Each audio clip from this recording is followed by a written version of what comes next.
स्वागत है आप सभी का सांकेतिक भाषा के इस खास बुलेटिन को लेकर हाजिर हूं मैं कृतिका और मेरे साथ हैं मेरे सहयोगी शरद, जो खबरों को सांकेतिक भाषा के जरिए आप तक पहुंचाएंगे। तो चलिए शुरुआत करते हैं इस खास बुलेटिन की और सबसे पहले देखते हैं हेडलाइंस। जम्मू कश्मीर से जुड़े 2 महत्वपूर्ण विधेयक लोकसभा से पारित। चर्चा का केंद्रीय गृह मंत्री अमित शाह ने दिया जवाब। कहा, कश्मीरी पंडितों को न्याय और प्रदेश के पिछड़े तबकों को अधिकार दिलाने के लिए प्रतिबद्ध है सरकार।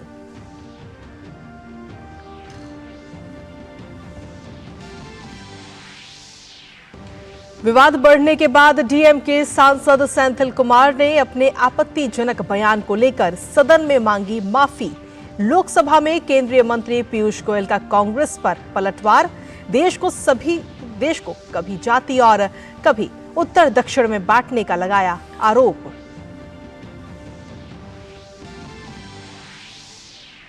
डीएमके सांसद सेंथिल कुमार और कांग्रेस तेलंगाना अध्यक्ष रेवंत रेड्डी के बयान पर भाजपा आक्रामक। अनुराग सिंह ठाकुर ने कांग्रेस पर देश को तोड़ने और सनातन धर्म का अपमान करने का लगाया आरोप। कहा, कांग्रेस और उसके सहयोगियों द्वारा देश को खंडित करने की मंशा को भाजपा कभी सफल नहीं होने देगी।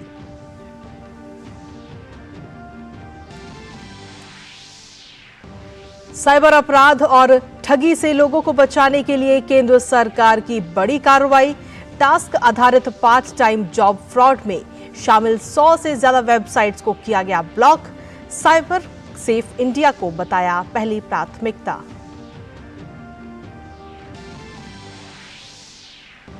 महापरिनिर्वाण दिवस पर कृतज्ञ राष्ट्र डॉक्टर भीमराव अंबेडकर को कर रहा है नमन। संसद भवन परिसर में राष्ट्रपति, उपराष्ट्रपति और प्रधानमंत्री ने बाबा साहेब को दी श्रद्धांजलि। प्रधानमंत्री ने बाबा साहेब को बताया सामाजिक समरसता का अमर पुरोधा। चक्रवात मिगजॉम के कमजोर पड़ने के बाद राहत और बचाव का काम तेज। प्रभावित क्षेत्रों में एनडीआरएफ और एसडीआरएफ के साथ मानवीय मदद पहुंचाने में जुटी भारतीय वायुसेना। पीएम मोदी ने इस प्राकृतिक आपदा में जान गंवाने वाले परिवारों के प्रति जताई गहरी संवेदना। और खेलों में मुंबई के वानखेड़े स्टेडियम में भारतीय और इंग्लैंड महिला क्रिकेट टीम के बीच T20 सीरीज का होगा आगाज। गेंदबाजी में रेणुका सिंह और तितास साधु पर होगी बड़ी जिम्मेदारी।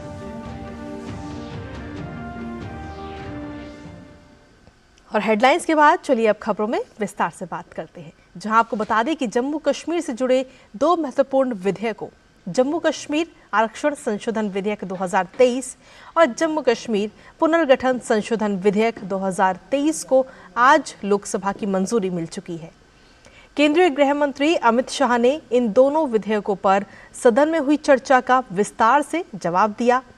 अमित शाह ने इस दौरान कहा कि पिछले 70 वर्षों से राज्य में जिन लोगों पर अन्याय हुआ, जो लोग अपमानित हुए और जिनकी अनदेखी की गई, ये बिल उन्हें न्याय दिलाने का काम करेगा। साथ ही उन्होंने कहा कि राज्य में करीब 46 से ज्यादा परिवार और 1,57,000 से ज्यादा लोग जम्मू कश्मीर से देश भर में विस्थापित होने को मजबूर हुए। उन्हें न्याय दिलाने के लिए सरकार विधेयक लाई है। उन्होंने कहा कि बिल के माध्यम से सरकार ने विस्थापितों के दर्द को कम करने का काम किया है। जब ये विस्थापित हुए तब देश के अन्य हिस्सों में, अपने ही देश में शरणार्थी बनकर उनको जाना पड़ा। दिल्ली, बेंगलुरु, पुणे, अहमदाबाद, चेन्नई, न जाने कहां कहां गए। लगभग वर्तमान के आंकड़ों के अनुसार 46,631 परिवार और 1,57,967 लोग अपने ही देश में विस्थापित हो गए। और इस तरह से विस्थापित हुए कि उनकी जड़ें ही अपने खुद के देश से, अपने खुद के प्रदेश से, अपने खुद के वतन से उखड़ कर रह गई। ये बिल उनको अधिकार देने का है, ये बिल उनको प्रतिनिधित्व देने का है। वहीं चर्चा का जवाब देते हुए गृह मंत्री अमित शाह ने आगे कहा कि जम्मू कश्मीर के जिन 2 विधेयकों पर यहां विचार हुआ उनमें से एक में एक महिला समेत कश्मीरी विस्थापित समुदाय के 2 सदस्यों को विधानसभा में मनोनीत करने का भी प्रस्ताव है। इसके अलावा एक सीट पाकिस्तान के कब्जे वाले कश्मीर यानी पीओके से विस्थापित लोगों के लिए आरक्षित की जाएगी। विधानसभा में 2 सीटें कश्मीरी विस्थापितों के लिए नामांकन की जा सके और एक सीट अनधिकृत ऑक्यूपेशन जो हमारे कश्मीर का हिस्सा पाकिस्तान कर बैठा है वहां से विस्थापित लोगों में से एक व्यक्ति को नॉमिनेट करना पड़ेगा। ये इसका हाथ। अब इसमें क्या है, पहले भी मिलता था ना, पहले नहीं मिलता था। पहले सिर्फ जरूरत लगे तो प्रतिनिधित्व न हो तो महिलाओं को 2 सीट दी जाती थी। हमने 3 सीटें और अपॉइंट करने की डिलिमिटेशन कमीशन की जो सिफारिश है उसको बिल में परिवर्तन कर कानूनी जामा पहनाकर आज मैं इस महान सदन के सामने उपस्थित हुआ हूं। उधर राज्यसभा में देश की आर्थिक स्थिति पर हुई अल्पकालिक चर्चा में बीजेपी, कांग्रेस, समाजवादी पार्टी समेत तमाम विभिन्न दलों के सांसदों ने हिस्सा लिया। The World Bank estimates have proved to be hopelessly wrong, and in the last 2 quarters, India's growth rate has been very impressive and way above the world average growth rate at 7.6% and 7.8%. This is important. The unemployment rate recorded in April-June 2023 quarter is the lowest over the last 5 years. Country like United Kingdom, Germany, developed country, they are very seriously getting strict about their economy, sir. But in this critical juncture, India make unprecedented, historical economical development in our country under the leadership of Prime Minister Narendra Modi ji. Sir, today inflation is going down and foreign exchange reserve in India today is all-time high. हमारे health विभाग की और दुनिया के दूसरे देशों की ये रिपोर्ट है कि आउट ऑफ पॉकेट एक्सपेंडिचर से 2-3% लोग पॉवर्टी लाइन के नीचे चले जाते हैं। तो आउट ऑफ पॉकेट एक्सपेंडिचर कैसे कम हो, मैं सरकार से आपके माध्यम से अनुरोध करना चाहूँगा कि सबसे बड़ी बात है, इसको अगर कम कर देंगे, आदमी का कोशिश की है आपकी गवर्नमेंट ने, नो डाउट। मैं ये कहना चाहता हूँ कि इन आंकड़ों पर मत जाएं, गांव में, देहात में, ग्रामीण इलाके में जाकर असलियत को देखें, लोगों से बात करें और कमियों को दूर करें। और वहीं संसद के अंदर और बाहर आज भी डीएम के सांसद के विवादास्पद बयान की गूंज सुनाई दी। हालांकि डीएम के सांसद सेंथिल कुमार ने अपने आपत्तिजनक बयान को लेकर विवाद बढ़ने के बाद उस पर खेद जताते हुए सदन में माफी मांग ली है। आइए आपको सुनाते हैं संसद में डीएम के सांसद सेंथिल कुमार ने माफी मांगते हुए क्या कुछ कहा है। The statement made by me yesterday inadvertently, if it had hurt the sentiments of the members and sections of the people, I would like to withdraw it. And I request the words to be expunged from the and regret. Thank you. केंद्रीय राज्य मंत्री राजीव चंद्रशेखर ने Congress party और विपक्षी गठबंधन पर बंटवारे की राजनीति करने का आरोप लगाते हुए हमला बोला है। एक प्रेस वार्ता को संबोधित करते हुए उन्होंने कहा कि इंडी गठबंधन के नेता एक के बाद एक नफरत की राजनीति को हवा दे रहे हैं। साथ ही उन्होंने कहा कि इस तरह की राजनीति का हम डटकर सामना करेंगे। मैं जरा पोस्टर में दिखाना चाहता हूं, ये उनका पहला शुरुआत था डीएमके की ओर से।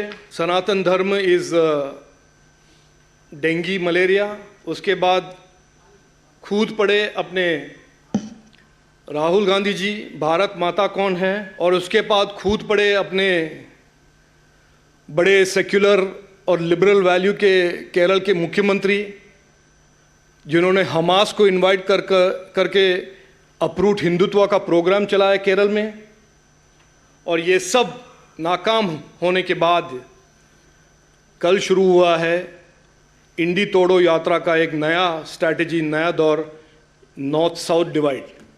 इसको हम डट के अपोज करेंगे और देश के सभी सिटीजन्स ऐसे राजनीति को टोटली अपोज करेंगे।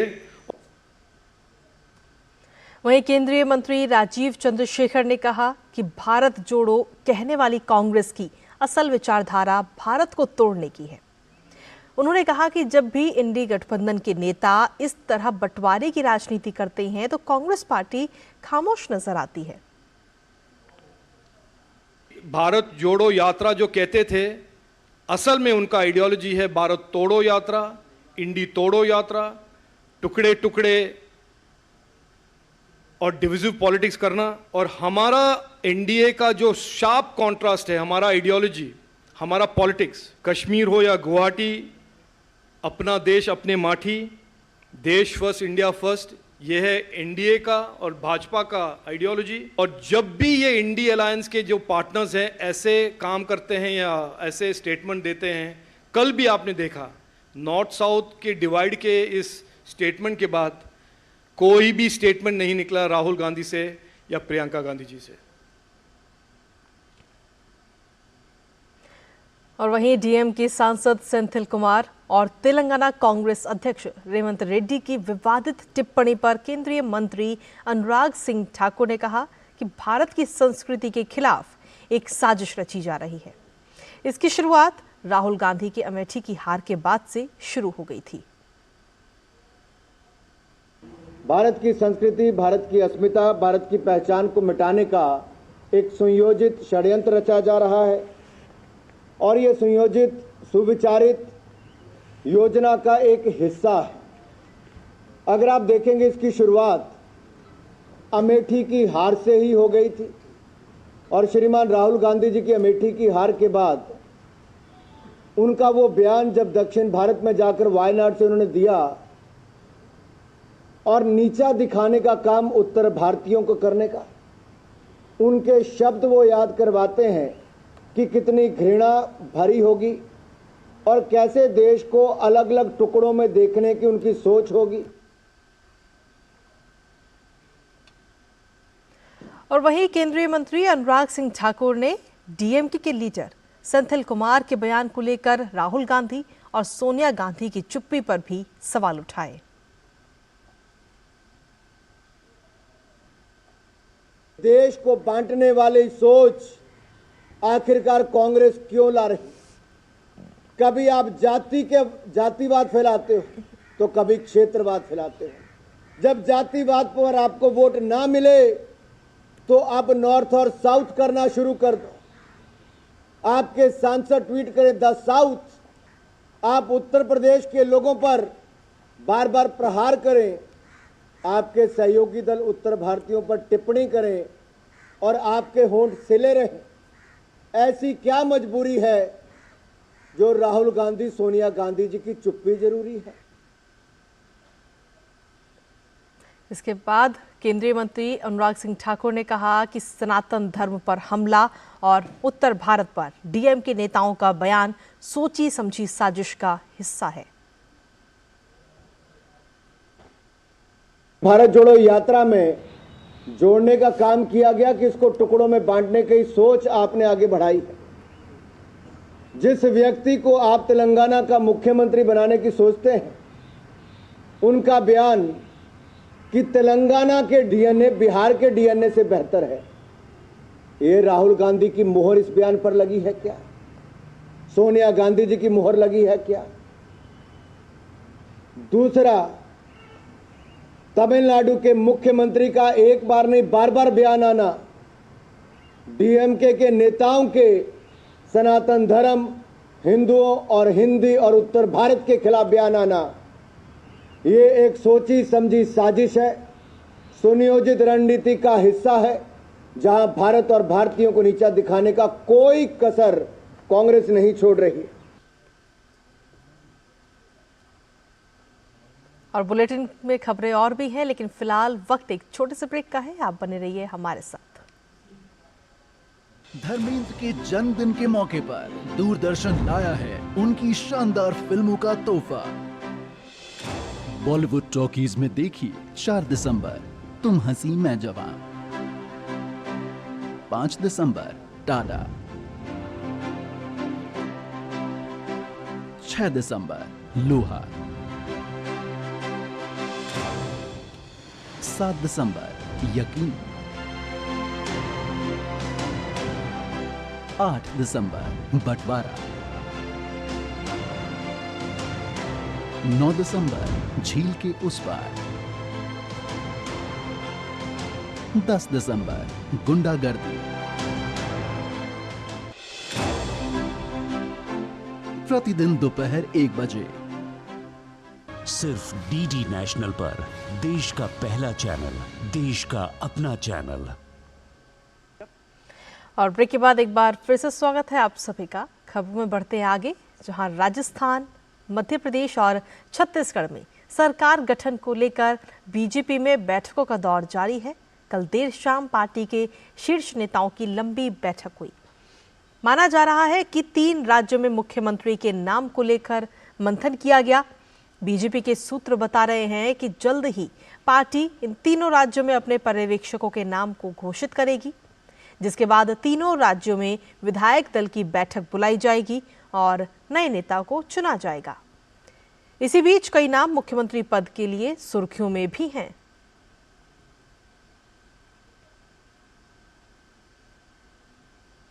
वहीं अलग अलग राज्यों में विधानसभा चुनाव लड़ने और जीतने वाले बीजेपी सांसदों ने त्यागपत्र दे दिया है। इस्तीफा देने पहुंचे इन सांसदों का प्रतिनिधित्व भाजपा के राष्ट्रीय अध्यक्ष जेपी नड्डा ने किया। आज इन सांसदों ने लोकसभा अध्यक्ष ओम बिरला से संसद भवन परिसर में मुलाकात की। बता दें कि अब तक कुल 10 सांसद इस्तीफा दे चुके हैं। 2 अन्य सांसद बाबा बालकनाथ और रेणुका सिंह आज नहीं आए।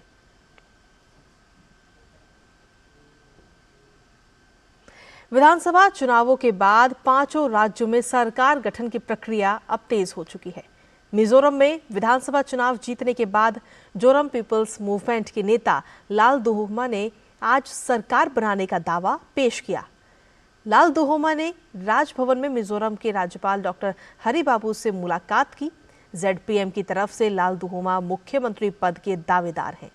लाल दुहोमा ने कहा कि हमने नई सरकार के गठन पर बात की। वहीं चक्रवात मिगजॉम ने दक्षिण भारत के कई राज्यों में तबाही मचाने के बाद अब कमजोर पड़ रहा है।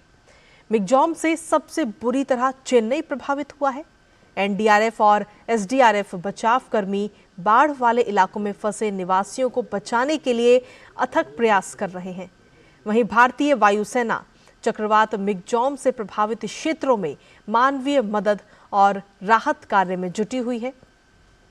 वायुसेना स्टेशन ताबरम के 4 हेलीकॉप्टरों ने उत्तर और दक्षिण चेन्नई के 16 स्थानों को कवर करते हुए राहत सामग्री वितरित की है। भारतीय वायुसेना द्वारा अब तक करीब 950 किलोग्राम राहत सामग्री वितरित की जा चुकी है। और वहीं प्रधानमंत्री नरेंद्र मोदी ने चक्रवाती तूफान मिगजॉम से प्रभावित लोगों के प्रति अपनी संवेदना व्यक्त की है। सोशल मीडिया साइट एक्स पर प्रधानमंत्री ने लिखा, मेरी संवेदनाएं उन लोगों के परिवारों के साथ हैं जिन्होंने चक्रवात मिगजॉम के कारण अपने प्रियजनों को खो दिया है। खासकर तमिलनाडु, आंध्र प्रदेश और पुडुचेरी में मेरी प्रार्थनाएं इस चक्रवात के मद्देनजर घायल या प्रभावित लोगों के साथ हैं। अधिकारी प्रभावित लोगों की सहायता के लिए जमीन पर अथक प्रयास कर रहे हैं और स्थिति पूरी तरह सामान्य होने तक अपना काम जारी रखेंगे।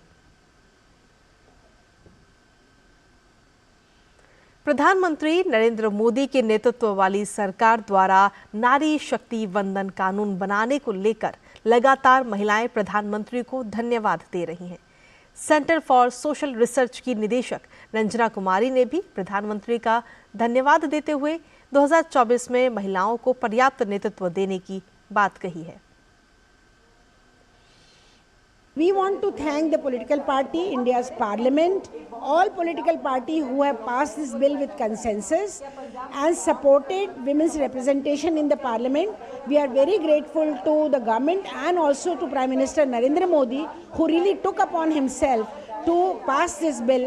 We want them to now walk one more step to start giving women a seat in 2024 itself. Please don't delay this, because already we women of India have waited for 75 years to get into parliament in equal numbers.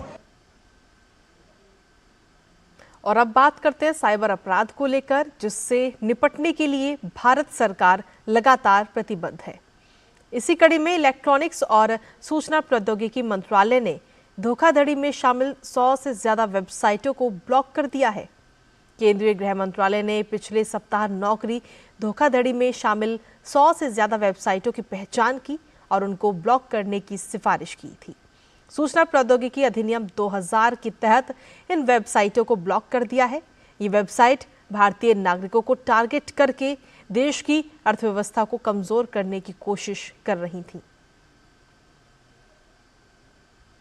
दुनिया भर में प्रसिद्ध गुजरात के गरबा के नाम अब एक बड़ी उपलब्धि जुड़ गई है। गुजरात के गरबा को यूनेस्को की अमूर्त सांस्कृतिक विरासत सूची में शामिल कर लिया गया है।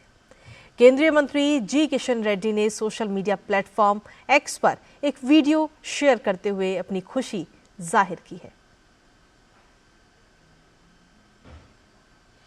और वहीं देश आज बाबा साहेब डॉक्टर भीमराव अंबेडकर को याद कर रहा है।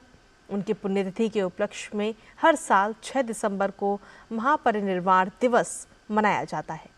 राष्ट्रपति द्रौपदी मुर्मू, उपराष्ट्रपति जगदीप धनखड़, प्रधानमंत्री नरेंद्र मोदी, लोकसभा अध्यक्ष ओम बिरला और सांसदों ने बाबा साहेब भीमराव अंबेडकर को उनकी पुण्यतिथि पर श्रद्धांजलि आज अर्पित की।